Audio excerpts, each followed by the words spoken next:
तो मैं आपको आपकी जिंदगी के लिए छोटे छोटे कुछ 4 नियम बताना चाहता हूं, और ये 4 नियम का पालन आप सब करिए। मैं आपको विनम्रता पूर्वक लेकिन विश्वास से कहता हूं कि ये 4 नियम का जो भी पालन करेगा, जिंदगी में बीमारी और रोग उसको कभी आएंगे नहीं। आप भी अगर ये पालन करेंगे तो बहुत अच्छा होगा। मैं भी करता हूं मेरे जीवन में। मैं पिछले 15 वर्षों से योग प्राणायाम करता हूं, उसके साथ कुछ नियम मैंने बनाए हैं, वो नियम का पालन करता हूं, और वही नियम आपको बताना चाहता हूं। स्वामी जी पालन करते हैं, मैं करता हूं, हमारे लाखों योग शिक्षक करते हैं, और इन नियमों का पालन करने से हमको इतना लाभ हुआ है कि कभी बीमारी आती नहीं। 15 साल से मैंने हर बार मेरा बीपी चेक किया, नॉर्मल है, शुगर नॉर्मल है, ट्राइग्लिसराइड्स नॉर्मल है, कोलेस्ट्रॉल नॉर्मल है। पिछले 15 साल में कभी सर्दी जुकाम भी नहीं हुआ, गला भी नहीं बैठा, कभी हॉस्पिटल नहीं देखा, कभी डॉक्टर के पास नहीं गए, क्योंकि जरूरत नहीं पड़ी। और वो जरूरत नहीं पड़ी क्योंकि हम निरोगी हैं, स्वस्थ हैं। ये निरोगी और स्वस्थ होने के लिए आयुर्वेद की एक छोटी सी जानकारी आपसे मैं शेयर करना चाहता हूं। आयुर्वेद में ये कहा गया है कि किसी भी व्यक्ति को निरोगी होना है, रोग मुक्त होना है, तो अपने जीवन में 3 बातों का ध्यान रखे। अपना वात, पित्त और कफ, तीनों का संतुलन रखे। वो 3 तरह के दोष हैं हमारे शरीर में, वात, पित्त, कफ। आपने सुना होगा, ये त्रिदोष आधारित शरीर है। जब वात बहुत बिगड़ जाता है तो 80 से ज्यादा रोग आते हैं। जब पित्त बहुत बिगड़ जाता है तो लगभग 46 से 50 रोग आते हैं, और जब कफ बिगड़ जाता है तो 28 रोग आते हैं, और वात, पित्त, कफ तीनों बिगड़ जाएं तो 148 रोग आते हैं। सर्दी, खांसी, जुकाम से लेकर और कैंसर तक जो आखिरी रोग माना जाता है, ये सब वात, पित्त, कफ के बिगड़ने का खेल है। तो इस देश के आयुर्वेद चिकित्सा के सबसे महान लोगों में से कुछ नाम आप जानते हैं, जैसे चरक ऋषि, जैसे सुश्रुत ऋषि। ऐसे एक ऋषि हुए बाघभट्ट। बाघभट्ट ऋषि ने एक पुस्तक लिखी है, उसका नाम है अष्टांग हृदयम, और एक पुस्तक लिखी है, उसका नाम है अष्टांग संग्रहम। इन दोनों पुस्तकों में उन्होंने 7000 नियम बताए हैं। उनमें से 4 बताता हूं, अच्छे लगे तो आज से ही पालन करो, और दूसरों को भी बताओ, ताकि कोई भी इन नियमों का पालन करे तो बीमार ही ना पड़े। ये 4 नियम हैं वात, पित्त और कफ को संतुलित रखने के लिए। अब वात, पित्त, कफ तीनों एक साथ आपके संतुलित रहें, तो उसके लिए पहला नियम है खाना खाने के तुरंत बाद पानी नहीं पीना। ये पहला नियम। आप बोलेंगे ये तो बड़ी मुश्किल बात है, खाना खाते ही पानी पीते हैं हम तो सबके, और बिना पानी पिए खाना ही नहीं खाते। कई लोग तो खाने से ज्यादा पानी पीते हैं, खाना कम खाते हैं, पानी ज्यादा पीते हैं। ये खाना खाने के बाद पानी कभी भी नहीं पीना, क्योंकि महर्षि भागवत कहते हैं भोजनांते विषम वारी, माने भोजन के अंत में पानी पियो तो जहर के पीने के जैसा है। इसलिए वो कहते हैं कभी भी खाने के तुरंत बाद पानी मत पियो। अब आप मुझे पूछोगे क्यों नहीं पिए, कारण बता दो। कारण मैं बताना चाहता हूं सरल भाषा में। हम जब खाना खाते हैं ना, तो पेट में सारा खाना इकट्ठा होता है। पेट में एक स्थान होता है, उसको हम कहते हैं जठर। संस्कृत में, हिंदी में जठर कहते हैं, अंग्रेजी में उसको एपिगैस्ट्रियम कहते हैं, हिंदी में कुछ लोग उसको आमाशय भी कहते हैं। ये जठर छोटा सा स्थान है। आपके पेट में नाभि है ना, उसके लेफ्ट साइड में बाईं तरफ छोटा सा स्थान है। सारा खाना आपका इसी स्थान पर आता है। जो भी आप खाते हो, रोटी, चावल, दाल, सब्जी, दूध, दही, कुछ भी खाओ, सब कुछ जठर में आता है। अब जठर में जैसे ही खाना इकट्ठा होता है तो उसमें आग जलती, और उस आग को कहते हैं जठर अग्नि। मिला के बोल देते हैं जठराग्नि। आप जैसे ही खाना खाते हो, पेट में जठर में अग्नि जलती है, वो अग्नि खाने को पचाती है, और अग्नि खाने को ऐसे ही पचाती है जैसे रसोई घर की अग्नि खाने को पकाती है। आपके रसोई घर में आप अग्नि जलाओ, उसके ऊपर दूध रख दो, दूध में थोड़ा चावल डाल दो, अग्नि जब तक जलती रहेगी खीर तब तक बनती रहेगी। आप घर में अग्नि जलाओ, उसके ऊपर पानी रख दो, उसमें दाल डाल दो, दाल की पकने की क्रिया तब तक चलेगी जब तक अग्नि जलेगी। ऐसे ही पेट में होता है। जैसे ही आपने खाना खाया, पेट में अग्नि जलती है, और जब तक अग्नि जलती है तो खाने के पचने की क्रिया चलती है। जैसे रसोई घर में खाना पकाते हैं वैसे ही पेट में भी खाना पकता है। इसी को हम पचने की क्रिया कहते हैं, अंग्रेजी में उसको डाइजेशन कह देते हैं। तो आपने खाना खाया, पेट में अग्नि जल गई, अब वो खाने को हजम करेगी, पचाएगी। अब मुझे एक प्रश्न का उत्तर दो आप, कि जैसे ही आपने खाना खाया, पेट में अग्नि जल गई और वो खाने को पचा रही है, तुरंत आपने गट गट गट गट पानी पी लिया और खूब ठंडा पानी पी लिया, बर्फ मिलाया हुआ पानी पी लिया, फ्रिज का पानी पी लिया। क्या होने वाला है? अग्नि जलेगी कि बुझेगी? अग्नि के ऊपर पानी डालो तो अग्नि और पानी की दोस्ती नहीं है, दुश्मनी है। पानी अग्नि को बुझा देता है। तो आपने खाना खाया, अग्नि जली, पीछे से गट-गट पानी पी लिया, अब अग्नि शांत हो गई, अब खाना पचेगा नहीं, तो वो पेट में पड़ा पड़ा सड़ेगा और सड़ा हुआ खाना 100 से ज्यादा विष पैदा करेगा और वो 100 विष आपकी जिंदगी को नरक बना देंगे और जिंदगी भर आप बीमार पड़े रहे। आपको मालूम है, कई लोग कहते हैं मुझे पेट में बहुत गैस बनती है। ये गैस उन्हीं को बनती है जिनका खाना हजम नहीं होता।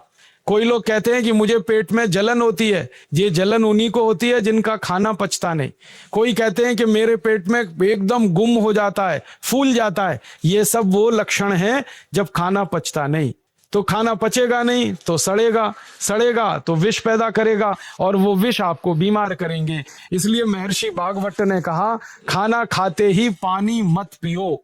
समझ में आया? फिर आप बोलोगे कितनी देर तक नहीं पिए? कम से कम 1 घंटे तक।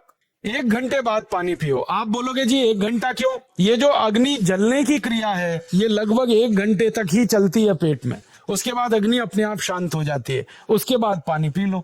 तो खाना अगर 10 बजे खाया तो 11 बजे पानी पियो, 11 बजे खाया तो 12 बजे पियो, 12 बजे खाया तो 1 बजे पियो, 1 घंटे बाद पानी पियो। अब आपके मन में ये सवाल आ सकता है कि खाना खाने के पहले पी लें क्या? हाँ, पी लो। 40 मिनट पहले पेट भर के पानी पी लो।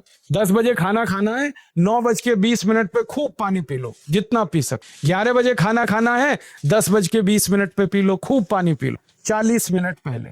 आप और एक सवाल पूछ सकते हो कि अच्छा ठीक है, खाने के बाद पानी तो नहीं पिएंगे, कुछ और पी सकते हैं क्या पानी को छोड़कर? तो उसके लिए भागवत जी कहते हैं कि खाने के तुरंत बाद अगर पीना है तो दही की लस्सी पियो, मट्ठा। खाने के बाद अगर तुरंत पीना है तो फलों का रस पियो, गन्ने का रस पी लो, संतरे का रस पी लो, मौसमी का रस पी लो, अनार का रस पी लो। अब आप कहोगे ये सब महंगी महंगी चीजें बता रहे हैं, गन्ने का रस, संतरे का रस, अनार का रस, पैसे तो है नहीं। तो सबसे सस्ता रस है नींबू का ही रस पी लो, शिकंजी बना के पी लो, वो तो सबसे सस्ता है। तो खाना खाने के बाद या तो दही की लस्सी पियो या रस पियो।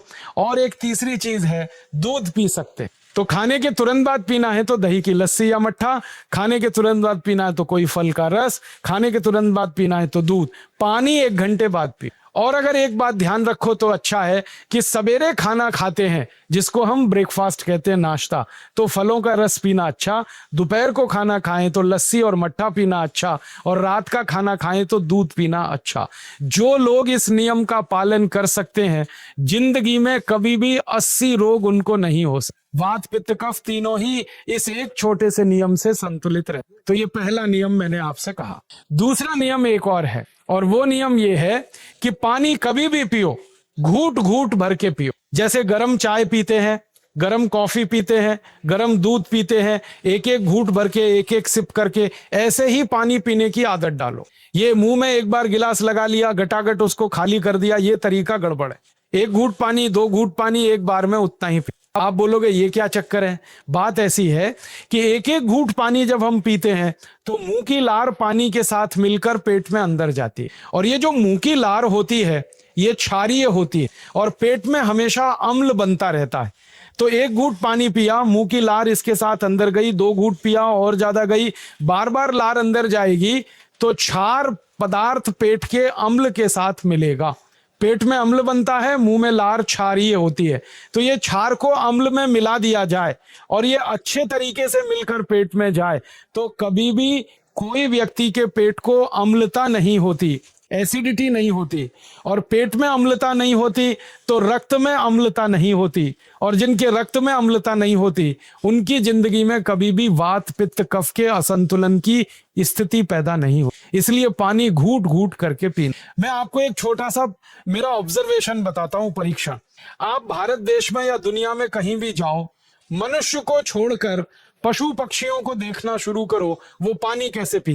किसी चिड़िया को पानी पीते हुए देखो, किसी पक्षी को पानी पीते हुए देखो, वो चोंच के एक बूंद ही के बराबर ही पानी उठाता है।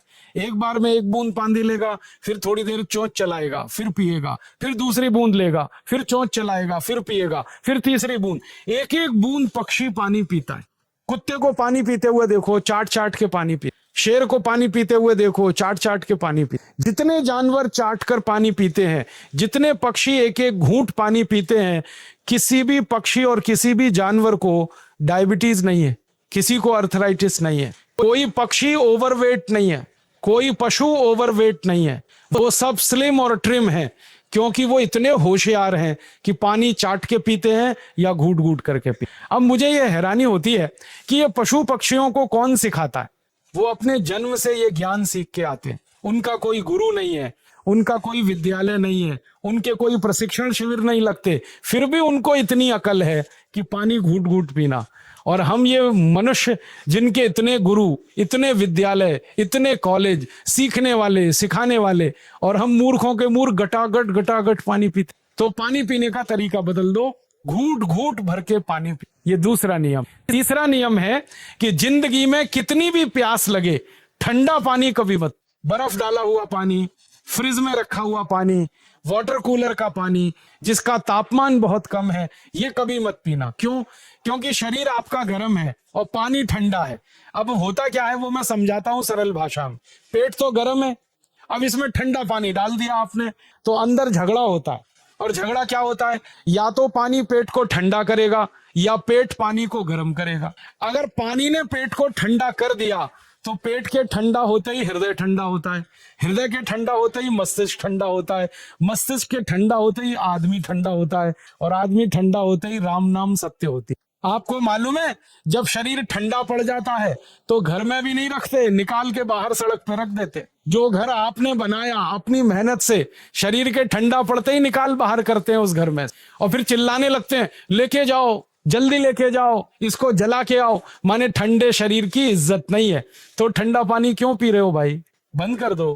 कोई जानवर ठंडा पानी नहीं पीता, कोई पक्षी नहीं पीता। तो आप ये ठंडा पानी पीना बंद करो, सादा पानी पीना शुरू करो। और गर्मी के दिनों में बहुत अगर आपको तकलीफ है तो मिट्टी के घड़े का पानी पी लेना, फ्रिज का और बर्फ का नहीं पी। ये तीसरा नियम है।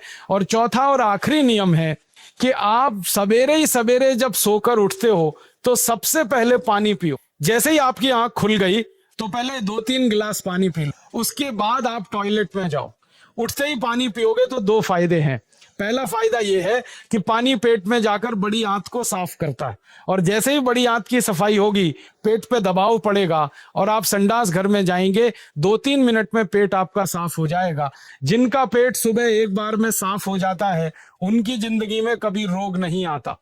इसलिए सुबह सुबह उठते ही पेट साफ होना जरूरी है। और उठते ही पानी पियोगे तो मुंह की जो लार है वो पानी के साथ मिलकर अंदर जाएगी। सुबह पेट में एसिड की मात्रा ज्यादा होती है, इसलिए लार का पेट में जाना बहुत जरूरी है। इसलिए सुबह उठते ही पानी पीना बहुत जरूरी है। ये 4 नियम है आयुर्वेद के। पहला नियम, खाना खाने के 1 घंटे बाद पानी पीना। दूसरा नियम, पानी को हमेशा घूट घूट भर के पीना। तीसरा नियम, कभी भी जिंदगी में ठंडा पानी नहीं पीना। और चौथा और आखिरी नियम, सवेरे उठते ही सबसे पहले पानी पीना। 4 नियमों का पालन जो भी अपने जीवन में कर सकता है वो वात पित्त कफ तीनों को संतुलित रख सकता है। और जिसका वात पित्त कफ संतुलित है उसके जीवन में बीमारी नहीं आती है, और जो बीमार नहीं पड़ते हैं वो स्वस्थ और तंदुरुस्त और सुखी रहते हैं। उनकी जिंदगी का खर्चा कम होता है और देश का भी बहुत सारा पैसा बचता है। आपको शायद मालूम है या नहीं, 1 साल में हम जब बीमार पड़ जाते हैं भारतवासी, तो साल का करीब 6 लाख करोड़ रुपया हमारा खर्च हो जाता है उन बीमारियों का इलाज करने में। दोस्तों, सबसे पहले तो चैनल सब्सक्राइब करें, फिर लाइक, कमेंट और शेयर करें। और हाँ, हमारा एंड्रॉइड ऐप डाउनलोड करना ना भूलें।